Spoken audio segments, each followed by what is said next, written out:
This is the Movement 101 podcast.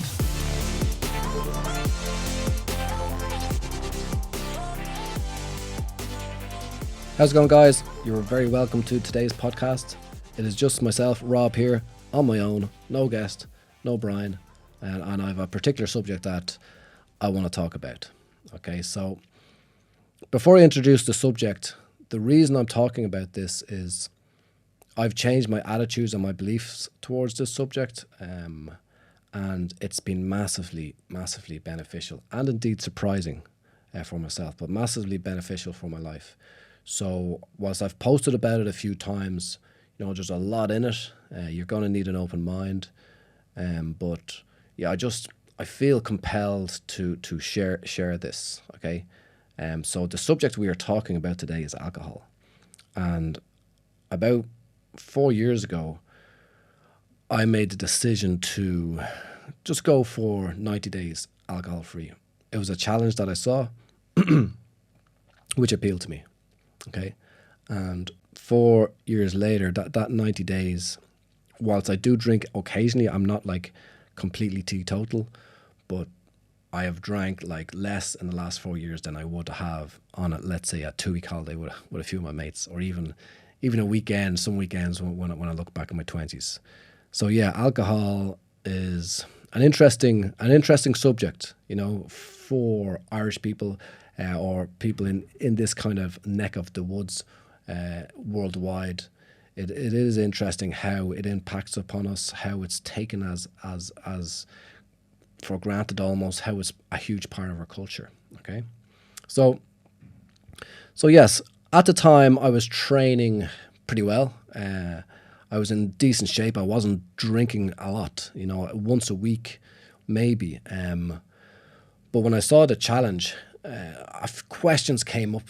Okay, the questions that came up, I'm going to ask you, and I asked myself, and I've taken some time and consideration to answer these questions.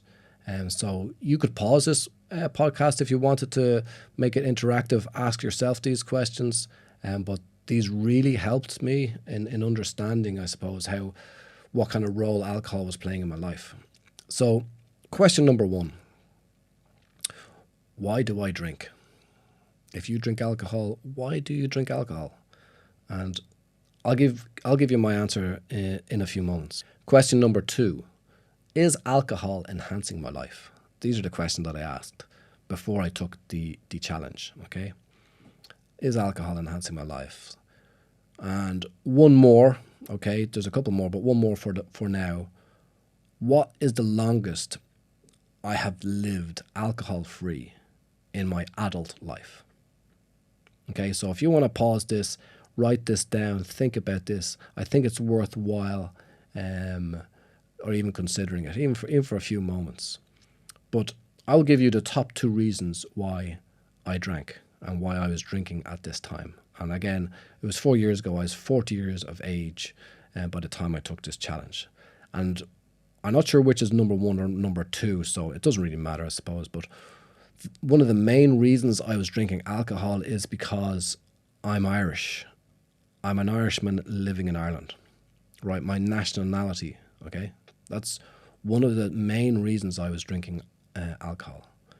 I believe the other reason that is in the top 2 is it was an ingrained habit, okay? Typically, we start drinking here in Ireland, well, mid to late teens. So 15, 16, 17 onwards. So if you go from 15 to 40, that's quarter of a century, right? That I was consuming alcohol regularly, all right? More like 16, 17, definitely got into a lot, well, you could get into pubs when you're 18. I used to do a few fake IDs back in the day, I'll admit, I was a kid, so I don't think they can get me on that now. But yeah, over 22 to 25 years, in and about a quarter of a century, I was consuming the drug of alcohol at least once a week, twice a week, probably be a better average. I consider holidays with the mates in my 20s, partying, J1s, traveling around Australia, and there was times there was a hell of a lot more than once or twice a week, but a seriously ingrained habit. So they're the top two reasons I was drinking, all right?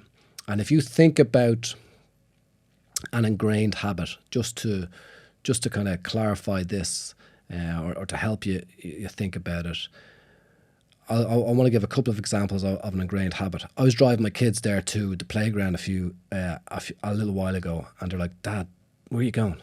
Oh, sorry, I was on the way to work. I just taken that route to work in my brain. That was kind of automatic. Get in the car, leave, take this direction because this is my way to work. You may have done something similar. Another example, so it's automatic, Another example of an ingrained habit. Just last week, we had a little bit of a power outage. So kids are in bed, myself and wife lit some candles. It's quite nice, actually. But I went to the bathroom with the torch on my phone on. Okay, and as I went into the bathroom, I turned on the light. I knew there was no electricity, but that reach and turn on the light, it's just automatic. My brain is in this position, ingrained habit. I'm going to turn on the light. So yeah. There are two reasons why I drank. And they're kind of strange enough reasons to take a drug that does a lot of damage, okay? It doesn't have to do a lot of damage, of course, but my nationality and just a habit that I've ingrained since I was a child, before I was an adult. So yeah, I found that very interesting, when doing this challenge. And the whole idea of the challenge was to examine and understand my relationship around alcohol and indeed change it. And I wasn't a problem drinker. That's not to say alcohol didn't cause me problems in my past, okay? Very few of us out there have gone through life up to my age anyway without alcohol causing some problems here and there. So yeah, so there's the three questions. The longest I have lived without alcohol. Sorry, I didn't mention that one. As an adult, I know some people do like the sober November or dry January or something like that. I don't remember doing either of them. I would say 2 or 3 weeks, maybe 4 weeks. I don't remember doing 4 weeks. So, I hadn't lived alcohol free really for any decent amount of time until maybe I was like 15. That was the last time. So quarter of a century. And I was a kid really the last time I lived any amount of time with alcohol not being in my life, that kind of spoke to me. That is like, hey, you need to do this 90 challenge, or you're going to benefit from this 90-day challenge. And it's only 90 days, what do I have to lose? Okay. It's not like I'm committing to never drinking again. So I did the challenge. 1 Year No Beer, if I haven't mentioned them, you can Google them. There's a couple of lads there. They set this up. Andy Ramage, Rory Parsons, a couple of great guys. And they have a whole community there. They've gotten in some great people to help in terms of behavioural scientists and stuff like this. I think I'm still in their Facebook group. I probably muted them. I don't, but that's what they have. They help people through this. And I'll talk a little bit about, I wasn't a problem drinker like I mentioned a moment ago. Some people obviously in this group would be, and they need that support. But even without that, the support at the start and some of the cues and some of the tips were very helpful. But yeah, I had a bit of a false start a couple of times. As in, I got the literature, the emails. They have a website, and there's I can't remember. It was 4 years ago, but they take you through. I think there was an email a day for 2 weeks or something like that. But for example, I went to the pub once when I decided to start this, and I didn't really tell anybody. And the bartender comes over and says, "What are you having?" A pint of X, and I don't even want to mention the alcohol brand. But it was automatic. I actually went a pint of whatever beer it was, because I didn't know what to say. I wasn't prepared. Again, it's a bit like the light switch stuff. But anyway, they give you some tools in terms of alcohol-free beers, how to address it with your friends. I mean, my friends are cool. There was no problem. But I understand, and I have experienced a few times where someone's like, have a drink. Go on, have a drink. No, I'm actually not drinking at the moment. What? Go on, have a drink. Have a, this happens. It didn't affect me massively because I don't have an issue with it. It could affect other people who are trying to stop drinking because they know it's detrimental to their mental health and what have you. Wasn't an issue for me. Anyway, I'll go through the 90 days. First 30 days, great. No problems. Wasn't missing it. I was also going out. I went to parties. I wasn't locking myself away like some people might do in a sober November where they know they're going out on Christmas. They're not going to spend a whole lot of money at Christmas, when pubs and stuff are open. Not at the moment, of course. But I was living. I wasn't just locking myself away. And what happens with some people when they take like a sober November or a dry January, they don't go out, they don't see their friends, they don't socialise, they don't have any, inverted commas, fun. And then they associate that with not drinking. When you can go out, you're allowed to go out and have fun without consuming alcohol. It is allowed. It's just not common, very common in certain age groups in this country. And the majority of age groups, really. So anyway, 90 days had passed. I was feeling better. Again, I was training and working in the gym, doing spins, and I was training hard at the time. I was feeling good, energetic, and I didn't miss it. It was like, I missed it like a hangover. I wasn't missing it. So I said, you know what? I'll do another month. So I did another month and another. Anyway, 9 months later, and I was feeling great. Myself and my wife went out for a meal, and I said, you know what? And I've been hemming and hawing about this for a while. I was glad to get to 9 months. It felt like I've achieved something. I'd really felt like I had an insight into my drinking in the past.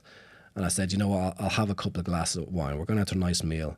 I'm going to have a couple of glasses of wine. And I remember it. It was a nice restaurant in town, expensive restaurant. And I got the most. I didn't want to drink a bottle. So I got 2 glasses of their most expensive red. It was a Malbec, and I did enjoy my wine at one stage. And halfway through the first glass, with a nice steak, this is nice, this is good. And you get the buzz straight away. It's good 14.5%, 15% wine.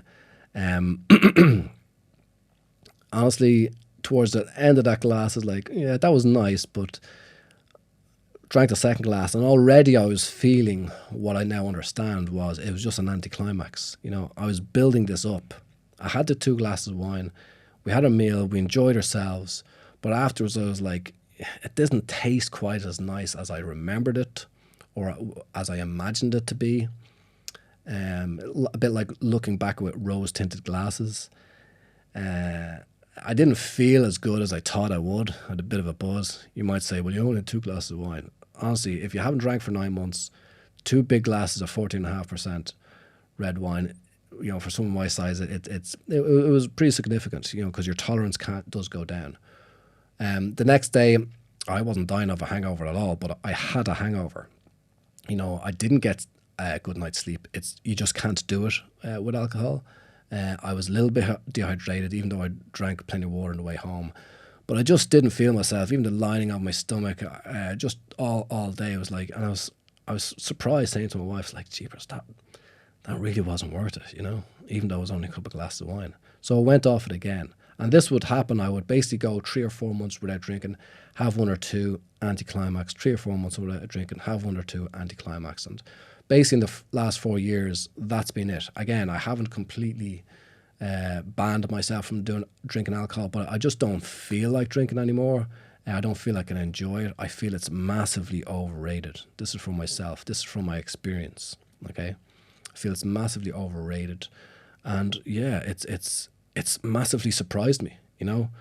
If I'd have been listening to this podcast in my early 20s, hey, I wouldn't be listening right now. I probably would have turned it off. I was closed-minded, and it's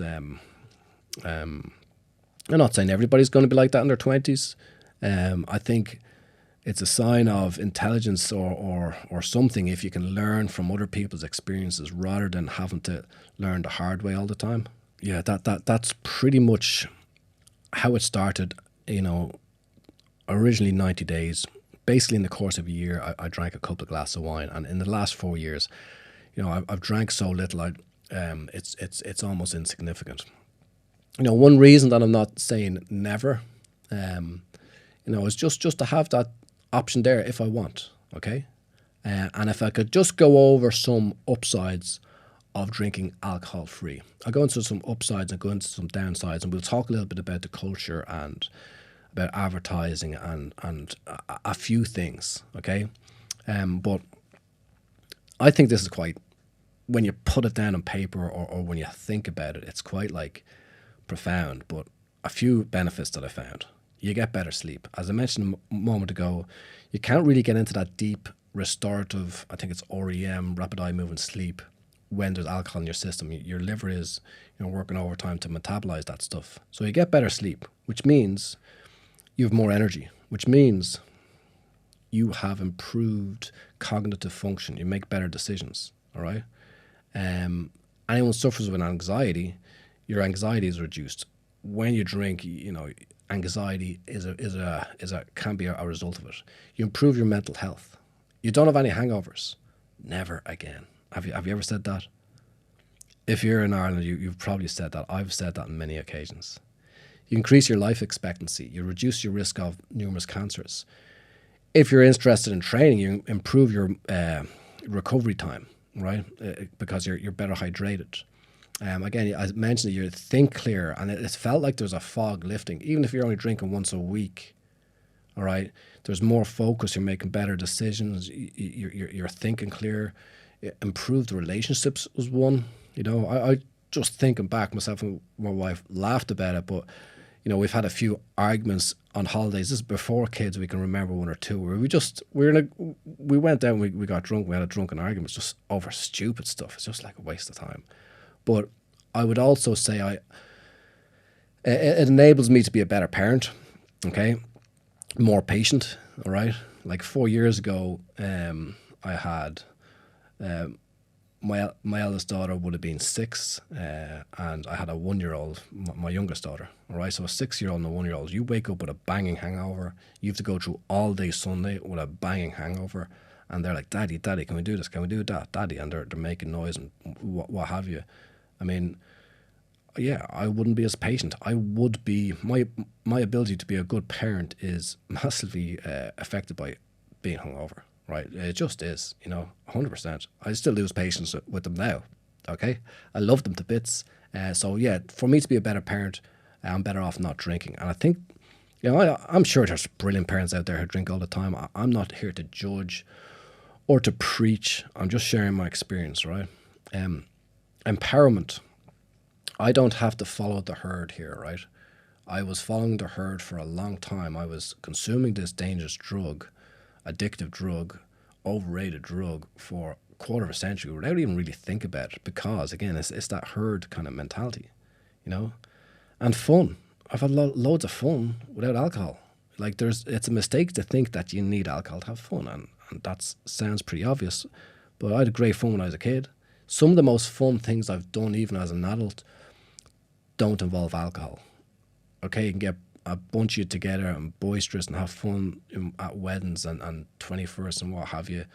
But the real fun things are kind of done outside of the nights out, I believe. I've been to stags where we would have an event, you'd do something like clay pigeon shooting or whatever, and you'd have more fun on that. You'd have a laugh in the night, of course you would, but they're more the things you remember. Actually, especially at stags, I've forgotten a lot about what happens after a certain time on stags and nights out, So there's a few of the upsides of alcohol. I'm drinking here a supplement. I was just having a chat with Dan here before, and it's essential amino acids. It's just something I'm dropping a bit of body fat at the moment, and it was something that was recommended to me. But like, if I told you, right, hey, I got a supplement here that you might wanna take. What is it? Well, what does it improve? You get better sleep, more energy. It will help you become leaner. You'll reduce anxiety. You're going to make better decisions, better hydration, think clear. It'll improve your relationship. You'll feel empowered. And how much is it? No, you'll save a ton of cash on it as well, right? That supplement will be, you could charge what you wanted for it. A lot of people out here looking at supplements. What's your alcohol intake like? Okay, you can certainly be strong, fit, consuming alcohol in a moderate level. I understand that, and I've done that. You know, when I was doing this at the time, initially 4 years ago, I was fit, I was getting lean, and I was having my cheat, probably not the best way to frame it, but my cheat meal once a week was a half bottle of wine and a bar of chocolate. This one was dropping body fat 4 years ago. Just at a certain stage of my training, and I looked forward to that. But anyway, there's a few upsides of going alcohol free. All right, now why don't we just lead straight into a few downsides? How am I for time there? Not bad. Hangovers, anxiety, fear, weight gain, compliance. I'll talk about compliance now in a minute. Doing stupid shit, right? Steve Coogan, aka Alan Partridge, he gave up alcohol. I heard this on something, but when he was asked, why did you give up drinking, Steve? And he just said, I got tired of waking up in a skip, okay? And I can relate. I've never woken up in a skip, but, you know, I can relate. Doing dangerous things. People do dangerous things. I've done dangerous things. I've gotten away with stuff. Not everyone gets away with stuff. Cancer, all right? Alcohol contributes to mouth and pharynx cancer, larynx cancer, esophagus, breast, liver, stomach, bowel, okay? It doesn't have smoking in there, or it doesn't have lung cancer in there. I know a lot of people only smoke when they drink, but that's not in there. There's probably more, you know. I did a bit of research on this. Mental health. There is a huge, at the moment, and for the last few years, there's really been a focus on mental health in press, in media, and it's good to see. But it's associated with increased self-harm and suicide. I'm a man over 40.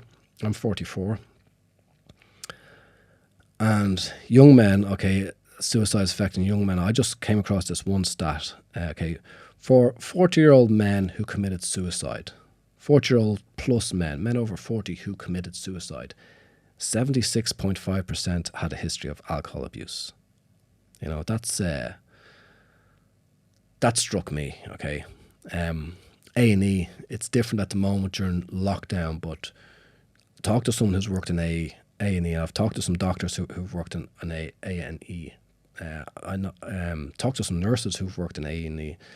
I don't have the figures there, but it's in the billions that it costs the Irish economy every year, right? So there's a few alcohol downsides. Okay, I'm not asking for alcohol to be banned. I'm just sharing my experience, but I think it's worth just looking at it, and then, you know, what do you mean you're giving up alcohol? Are you all right? You know, it's yeah, I feel great for it. Okay, so yeah, I did touch on it earlier on, but like culture, right? Like, what is culture when you think of it?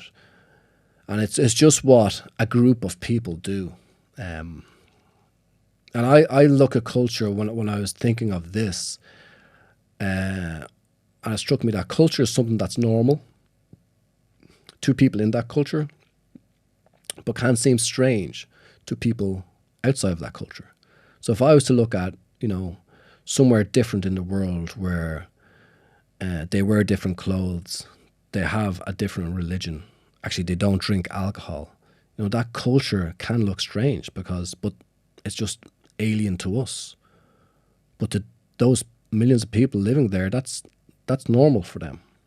Okay, so by doing that, can we take ourselves out of our culture? I talked a moment about following the herd. So if you use this, and I did say you might need an open mind to think about what I'm talking about here, but could you take if you were Irish or you know, possibly British, Northern European, listen to this, or even Australian, American, whatever, could you take yourself out of your culture and put yourself in neutral culture and just look down and look at this? And, you know, I've worked in bars, a hotel bar, restaurants abroad, and that. And we have a thing here in Dublin, the Nightlink. I've gotten a Nightlink home sober a few times, sat upstairs, big mistake. You know, you walk into a chipper at 3 a.m. off O'Connell Street, sober, and your eyes, will open up. You walk in drunk, your guard is down. Your behavior is different. Remember, alcohol is a mind altering drug. All right. You will do things drunk. People do things drunk that they would never dream of doing sober. All right, all sorts of things. There's a horrible story going on in the news at the moment. You'll be listening to this, but it happened a few years ago, where basically, a group of young people, and this is, life's unforgiving in many ways. I got away with some stuff, drinking, but we don't get away with everything. And this guy, I think he was 20, 21, drunk. Few people in the car, crashed. People died. All right, his best friends. On a night out, people died. People are badly injured. Lives altered beyond repair. From a drunken night out. This stuff happens. So yeah, culturally, we have to understand. Whilst it's normal for us, we in Ireland drink an extreme level. Right, we're up there in the top nations of the world, and some nations don't drink at all. We're at the top, and even over the last 40 years since I was born, sometimes we relate culture with something that's old. Our drinking has gone up like 30-something%, or 30 or 40%. I've saw that stat looking it up. I didn't write it down, but it was marked. All right, and I actually think about that going back to the 80s, and there wasn't, in my local village, there wasn't like wine only off licenses. Wine wasn't a big deal back then. Now you can get wine from all over the world in a petrol station. Right? Things have changed. It's so much more available and everything.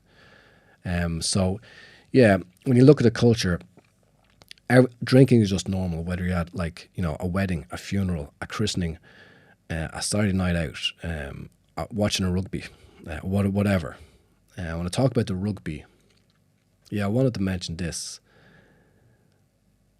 You see alcohol companies and the advertising. I look at the advertising now differently, having lived alcohol free.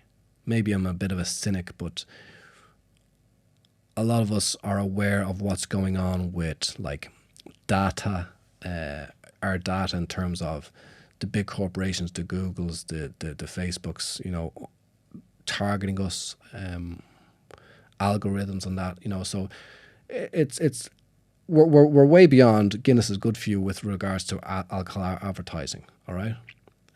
So look, they weren't always honest, but it's just interesting. I find it interesting the dynamic around multi-billion-dollar companies targeting people under 18. They want to get them drinking their product, targeting them, and their product causes cancer. Their product causes mental health issues. Their product is closely linked with high suicide rates. I'm not looking to ban alcohol, 100% not. But it just is interesting the way it's treated differently to every other drug, even when it's mentioned, drugs and alcohol. All right, no one just says drugs. It's drugs and alcohol because why? Because alcohol is legal? I'm not too sure. I found my life has been massively enhanced by not drinking alcohol.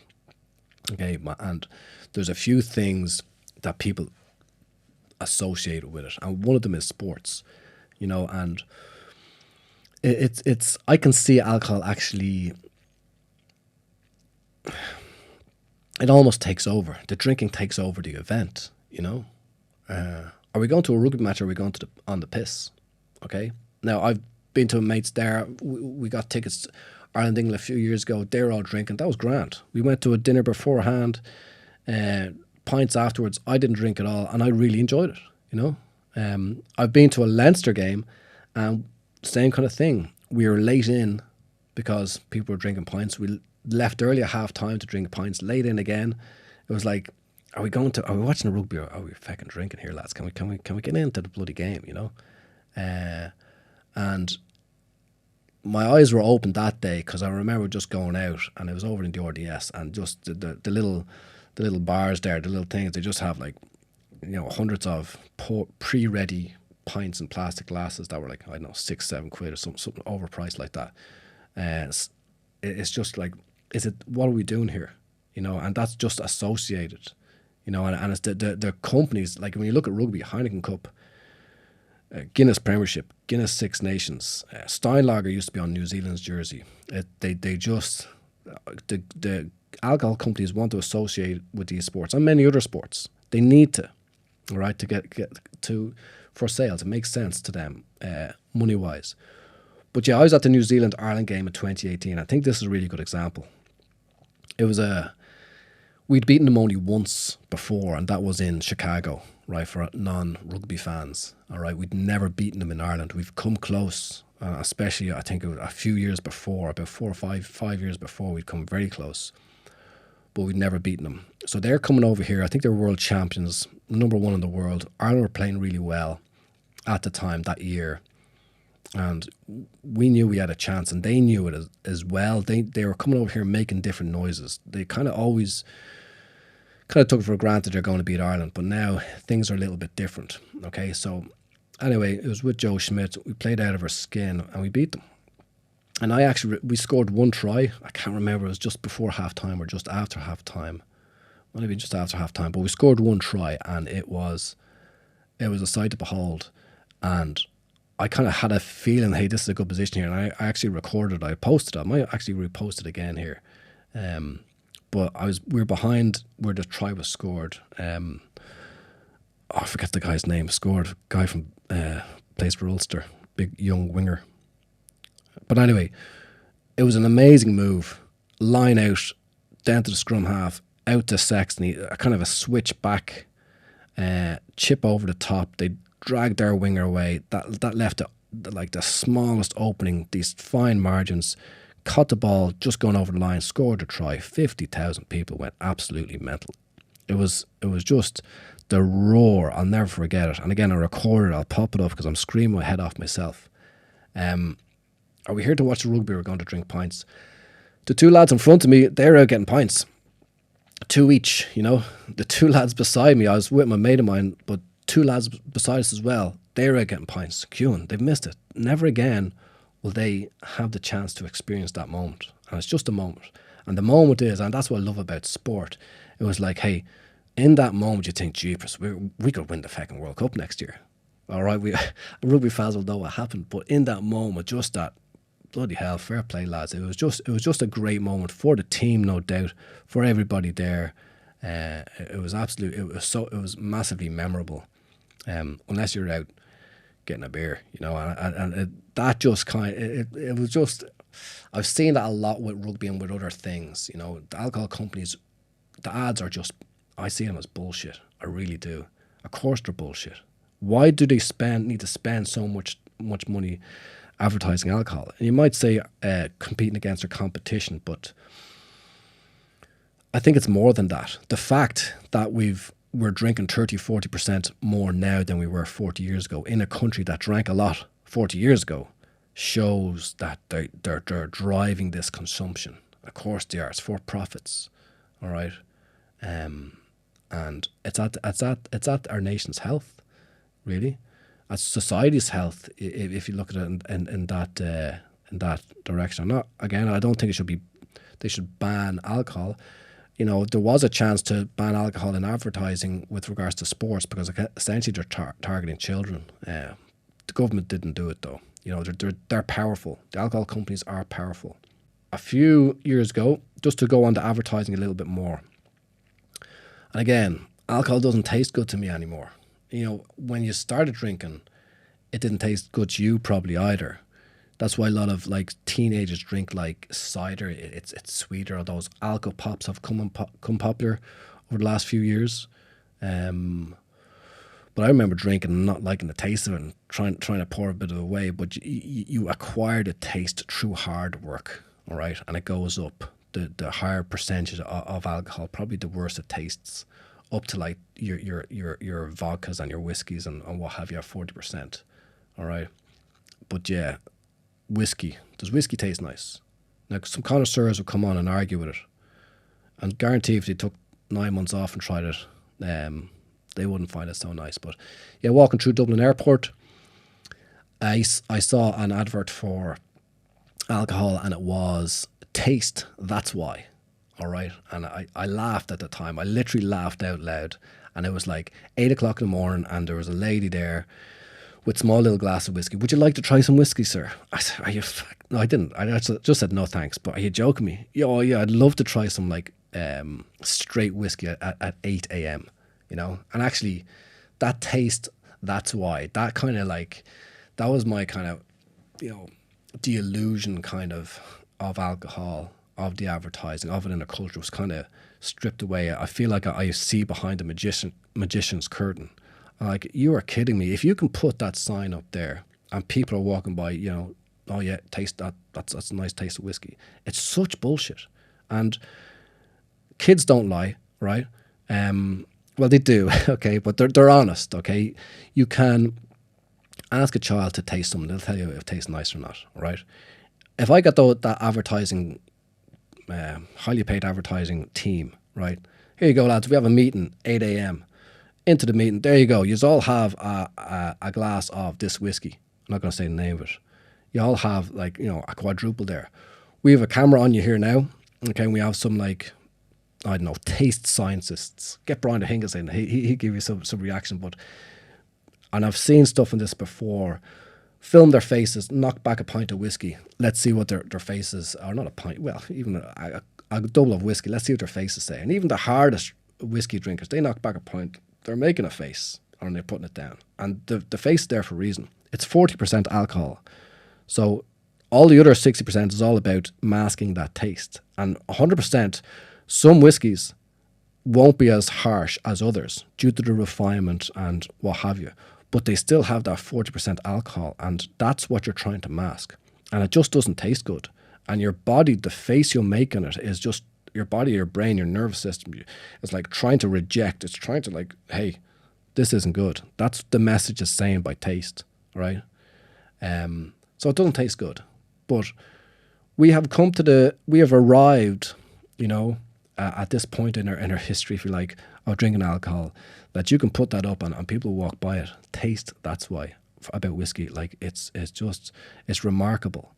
And you almost have to stand back in awe and look at this, right? And I see, and I've stood in off license, and you look down at all the different coloured bottles and the money that goes into designing the bottle. What colour we use, what kind of font will we use, what's our brand going to be about? It's about this, and you'll hear these small little microbreweries who, you know, get their peat from and roast their whiskey this way or whatever the hell.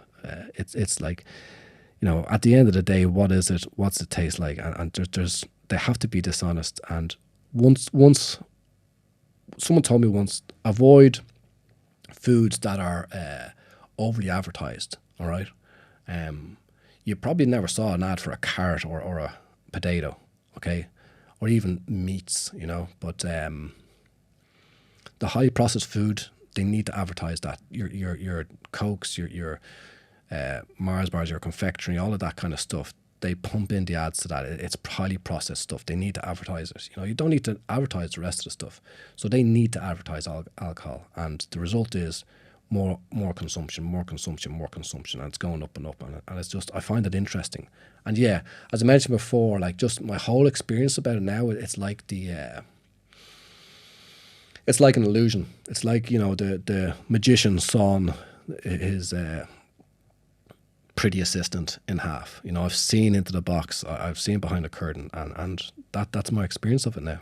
But I needed to go, you know, close to a year alcohol free to really appreciate that, you know, because it was so much an ingrained habit, something I didn't even question, you know. And people think, hey, that's a big sacrifice you're making there. Okay. And if you're thinking about it now, if I told you, could you give up alcohol for the next 3 months, 6 months, 9 months, a year? Does that sound like a sacrifice to you? Like, you can answer that, because I was kind of excited about the challenge. In terms of a sacrifice, I'm sacrificing nothing. If I went back drinking regularly, then I'm sacrificing. I'm getting that little bit of a high, followed by the low, which is guaranteed with a lot of drugs, okay, including alcohol. I'm sacrificing my Sunday morning that I train. I'm sacrificing a good night's sleep. I'm sacrificing being more patient with my kids. I'm sacrificing my health, my hydration levels, whatever. And I just don't feel the need to. And again, I didn't do this planning to give up alcohol forever. But what it has done, it's I've changed my relationship with alcohol. And yeah, now I see it for what I believe it is. And I think I have a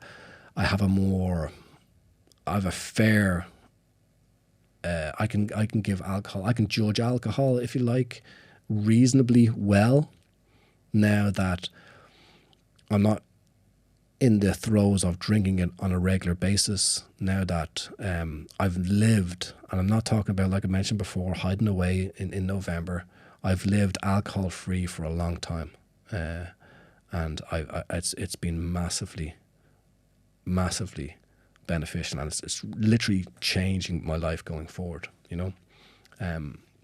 So let's repeat the question. I'm going to wrap up here, guys, because I think I have said pretty much all I want to say on it, okay? I could probably talk a little bit more on it.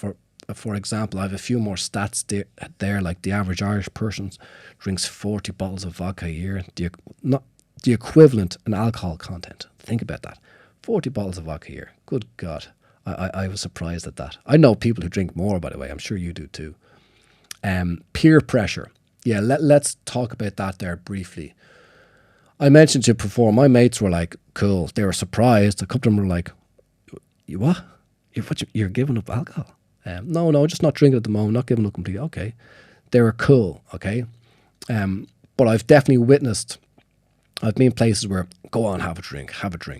And, you know, what was that stat? 76.5% of men over 40 who have committed suicide had a history of alcohol abuse.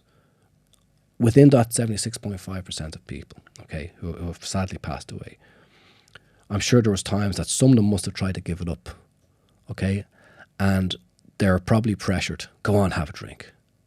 Maybe they didn't get the right support. Have a drink. Go on. Oh no, I'm off. Go on, have a drink for fuck's sake. You know, that's the kind of language that you hear.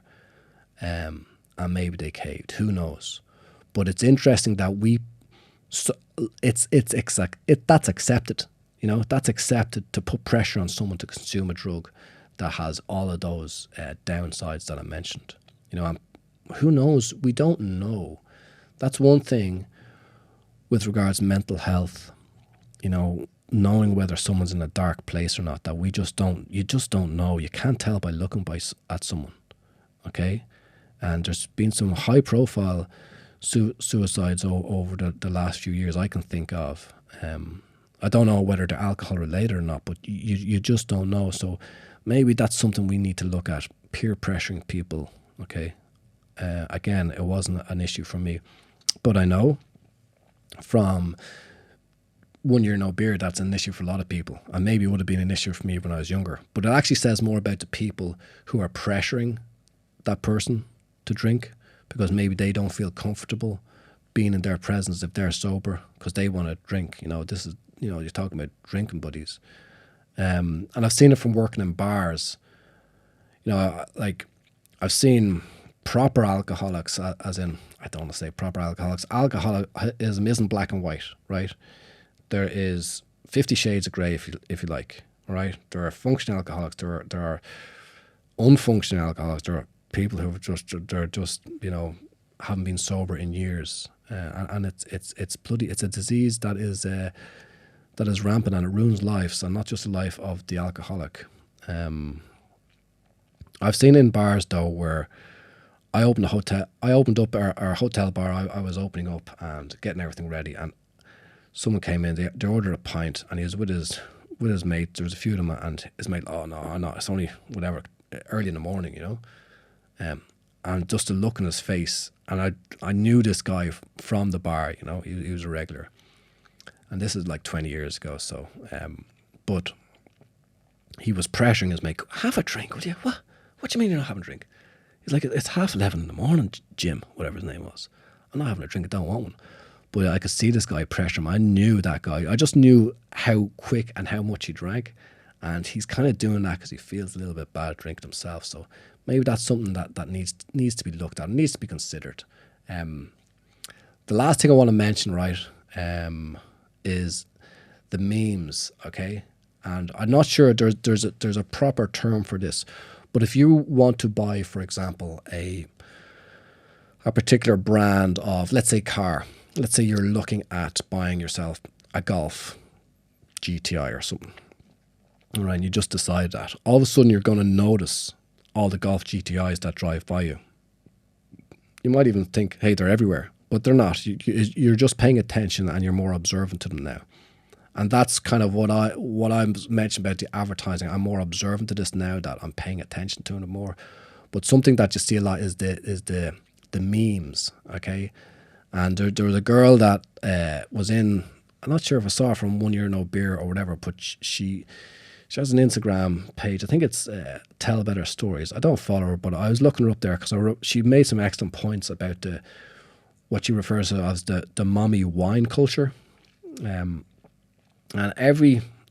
most days I've noticed it, and it's like there's a glass of wine and it's like there's a marking on it about a quarter way up it's good day, halfway up it's bad day. Full glass of wine, don't even ask. And there's all this talk about, homeschooling and wine and yoga and wine and all this kind of stuff. But basically what they're saying is, listen, if you're a single mother, alcoholism is understandable, because how could you possibly cope with like a screaming kid without alcohol? But she makes some really valid points on it. And all of a sudden, when I see them, I think differently. I'm not going to lie. I would have the odd laugh at it, but it's not at my expense. Again, there's vulnerable, don't say vulnerable, this affects a lot of people. And, I like a laugh. I like a joke. But yeah, we kind of have to look at it a little bit differently, Drink sensibly. A drug that when you drink makes you act anything but sensibly. Drink sensibly, It's a strange one. But yeah, again, I'm going to leave it there. If anybody's interested, I would repeat these questions. Why do you drink? Ask yourself that. Does alcohol enhance your life? Ask yourself that. How long have you lived as an adult alcohol-free? There's the first 3 questions. All right. So if you answer them, you I've lived a year alcohol-free, I know, and I've now lived with it. So you'd be able to answer. If you haven't lived alcohol-free for any decent amount of time, can you answer can you answer whether alcohol enhances your life or not? If you don't know, because that's like coming from a place where you don't have experience, And one other question I asked was like, did I decide that alcohol was going to be this part of my life? And I didn't. I just fell into it as a teenager. So that's it, guys. I barely have a drink anymore. I found it massively beneficial. It is definitely counterculture. I'm going against our culture. And I think a huge amount of people will be massively surprised and delighted if they tried this journey. All right, so I'm going to leave it there. Thanks for listening. Cheers. Thanks very much for listening, guys. If you want to find out any more information, you can contact us on Instagram at rob_movement101, or you can contact Brian at Brian_movement101. Thanks very much again. See you next time.